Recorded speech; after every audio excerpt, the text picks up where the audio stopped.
შეჯიბრში ოზურგეთის, ლანჩხუთისა და ჩოხატაურის მუნიციპალიტეტის საჯარო სკოლის უფროსკლასელი მოსწავლეები იღებდნენ მონაწილეობას. მოსწავლეებმა გამოავლინეს მათი ცოდნა და თამაში საინტერესოდ წარმართეს.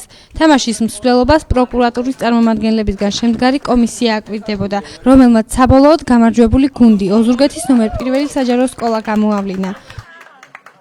ოზურგეთის მხრიდან ეს არის ნომერ 1 საჯარო სკოლა, რომელიც გამარჯვებული სულ რამდენიმე დღის წინ გამოვლინდა ის როგორც რაიონული ტურის გამარჯვებული. დღეს საზოგადოებრივი პროკურატურა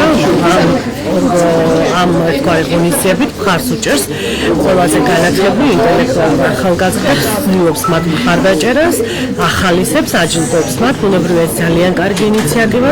ნიჭიერი ბავშვები არიან, გამოვლინდა გამარჯვებული გუნდიც, ოზურგეთის რაიონული პროკურატურის მიერ გადაეცათ საბავშვო სიგელები, საჩუქრები და ამასთან ერთად მოგახსენებთ, რომ აღნიშნული ინტელექტუალური თამაში ტარდებოდა საზოგადოებრივი პროკურატურის პროექტის ფარგლებში, მოგახსენება სხვადასხვა ღონისძიებები ტარდება, იგეგმება. ღონისძიება პროექტ საზოგადოებრივი პროკურატურის ფარგლებში ჩატარდა და მოსწავლეებში ცოდნის ამაღლებასა და წახალისებას ისახავს მიზნად.